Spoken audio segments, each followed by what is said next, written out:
Hello, this is Mike M. from The Buttery Show here at Pasadena Comic Con in order to talk to the boy genius himself. Sorry, I screwed up. Emiliaccio.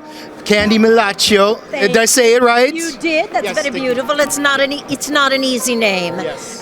My given name is Candice Migliaccio, but on my birth certificate it's Milo. So it's Candi Milo. I do a lot of cartoon voices, which is why I live alone. Over here on my table is all the things that live in my head. You're welcome. All right, talk to me. Wonderful. So, one of the most iconic TV shows you ever got to be in is a certain Cartoon Network original series called Dexter's Lab. Can you tell us a little bit about how you got to come to the right voice of Dexter, and what were some of your favorite episodes to voice for? Okay, so when I actually took over the role from Christine Cavanaugh, who was a really good friend of mine who passed away, but before that she had quit. She left Chucky, she left Babe, she left Dexter's Lab, she left Ah Real Monsters, and we were good friends. And if you listen to Christine talk, she sounds exactly like me with a little bit of an accent. So they couldn't find Dexter. I thought she was asking for more money, so I wouldn't audition. Finally, I auditioned, and I had trouble because the only thing they sent for the audition was Cartoon Fridays. And you had to create an entire character reading off of Cartoon Fridays. So I got there. Everybody was very nervous. It was season 2. It was taking off. Everybody was upset Christine was gone. And so Gendy came walking downstairs. And he said to me, "I do not know why you cannot get these acts." And I thought, oh my God, Dexter is you.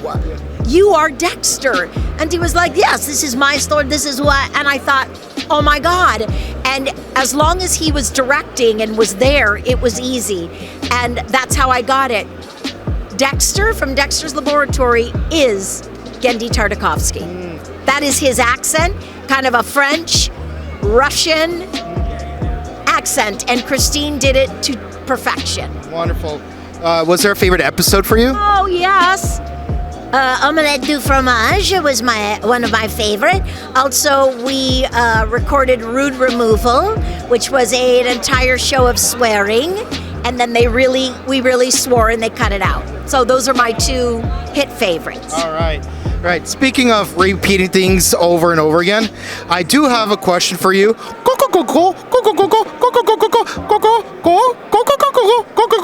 In other words, what were some of your favorite things to do playing Madame Foster and Coco on Foster's Home for Imaginary Friends?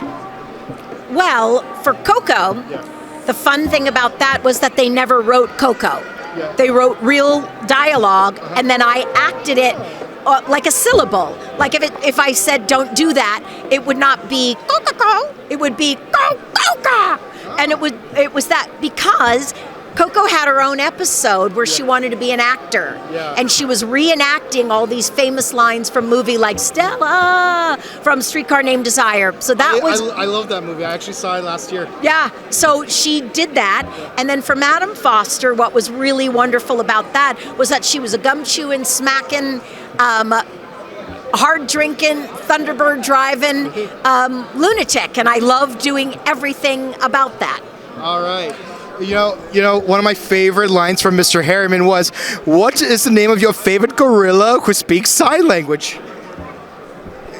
Coco, Coco. By George, I think you've got it. Yes. Now, another question about that show. What do you like more, chocolate milk or cereal? I like cereal. I like chocolate milk. Yeah, I pooted. I have scurvy.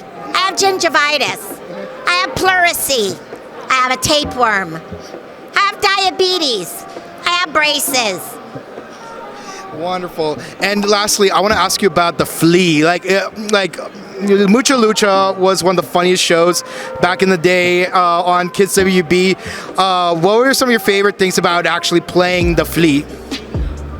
Well, the Flea, vocal-wise, was my homage to Cheech Marin from Cheech and Chong, and my favorite bit from Cheech and Chong was Dave's not here. So when he knocked on the door and he was like, "Psst, let me in." "Who is it?" "It's me, Dave." "Dave's not here." "No, Dave. And they used to play that, this is how old I am, on the radio.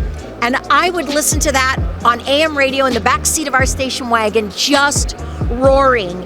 And so when I got a chance to do it, I did Cheech Marin, and then I got to ad-lib a lot. I got to make up my own lines, and a lot of times it says Candi just does her thing. And the freedom to let the flea live and become was amazing. And I've never had that experience since, except maybe cheese.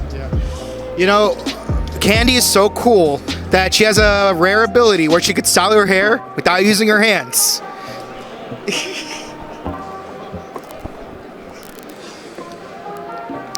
That's bad in the new sense of the word, meaning good. Right. That's fat. In the new sense of the word, it's skinny. Yeah. Yeah. Jimmy Neutron's a classic. I had to throw that in there. I will tell you, we were all at Los Feliz Theater last night watching the 25th anniversary for American Cinematheque, and we were watching this film that's 25 years old, one of the first CGI films ever. And when he does his hair with his hair-o-meter, it was great, but Nick Dean, man, steals that movie. I'm just telling you. Sorry, Debbie. Nick Dean steals that movie. Kidding. But he does. But kidding. But he does. But kidding. So before we close off, are there any current or upcoming projects that you'd like to plug for the fans? Yeah. So I am currently recording Foster's Home for Imaginary Friends. It's coming out. It's coming back. It is a preschool show, and it's wonderful. I'm also voicing Madam Foster and Cheese on that. Then there's also some episodes of Dora. But more importantly, we have Coyote v. Acme is coming up. It's a live action cross with animation with John Cena, Will Forte, Eric Bauza, who's behind me, and me, yours truly, voicing August 26th, 26. So it's 7 months away. Do it. Wonderful. Is there any social media the fans can follow you on? I am Candi Milo ! On TikTok. I am the Candi Milo on Instagram. Please come over. It's really fun. I also like everything. I follow everybody, and I follow back. So thanks so much. Thank you. This is Mike M. here at Pasadena Comic Con with Candi Milo, and we're signing off. Enjoy the rest of the convention. Bye. Bye. And get out of the laboratory.